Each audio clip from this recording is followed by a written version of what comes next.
a reciprocal relation for the modernist and the evangelical and the so-called reformed influenced by the modernists and the evangelicals. In a reciprocal relation, you have a relation of mutual change between God and the creature. The creature changes in the relation, God changes in the relation. The creature comes to have anger in the relation, God comes to have anger in the relation. The creature has a before and after of emotion in the relation, God has a before and after of emotion in the relation. And this is true of God, not apart from us in his essence, but God in his relation to us in creation and redemption, creation, incarnation, and atonement. And so the key point to note here is that mutability is the interior ground for ascribing to God changing emotions such as anger or a disposition of grace and love. The internal logic of God being passible, changeable in his emotional life, the interior ground for that is ascribing mutability to him, rooted in his free decision, his free will to relate to creation. So that decretal disposition to relate, exercised in creation, occasions a change in God and grounds this ascription of emotions patterned after the creature. Mutual reciprocal relation is mutual change between God and the creature. And Camden, I don't want to be too harsh, but that's a different religion. That's Bavinck's point. It's a different religion that we're envisioning at that point.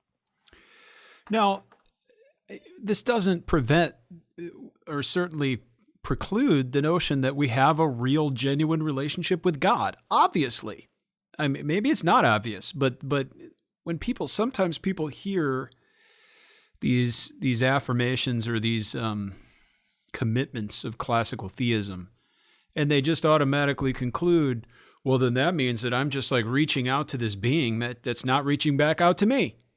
Yes. And therefore it's one way and it's not a real loving relationship. You know, it's more of like the relationship like a fan has towards, an athlete or a rock star. Yeah. It's one way. It's totally one way. And I think that all is rooted in the fact that the modernist, particularly, I think Barth and Schleiermacher are the prototypes here. That for the modernist, in order for God to relate to the creature, he has to enter into the Kantian phenomena of change and time and be constituted in some way by it. Now there are differences between Schleiermacher and Barth, but the thing that we have to grant is that there is a relation of mutual interdependence between God and the creature, such that God's being is determined in a process of becoming by the creature.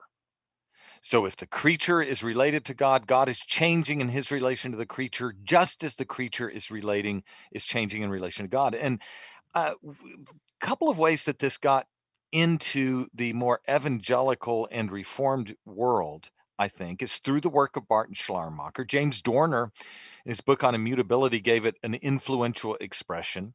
And Dorner ascribes to Barth great influence on the view that Bavinck describes from Dorner, that namely, there's an ethical immutability, but not an ontological one. But this view also has filtered into evangelical and even some so-called Reformed theologians, ranging from Bruce Ware to John Frame to Scott Oliphant, all who ascribe change to God in some way in his relation to creation. And so the thing that we've got to realize, and this is a bit unnerving for us, is that this view, denial of inerrancy is limited to modernism. The Reformed don't buy in, confessionally Reformed don't buy in to an errant scripture, to errors in the Bible. But this view about God's mutability and passibility is not limited to modernism. It is animated. Modernism animates on this point with varying degrees of self-awareness otherwise doctrinally conservative evangelicals, so that you could be conservative in your doctrine of Scripture, have a view of the inerrancy and infallibility of the Bible, uh, and your doctrine of Scripture is sound. But if you've been influenced by the modernists on this point, you have actually bought into a doctrine of God that doesn't authorize, doesn't ground, doesn't warrant confidence in an inerrant Bible. Why? Right.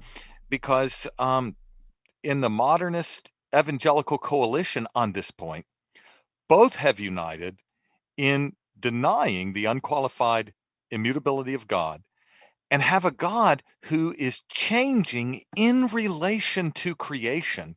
And so, if God is changing and developing and growing and being determined by the creature, the fact that he would speak some kind of inerrant, infallible, um, unrevisable word of truth, it goes out the window.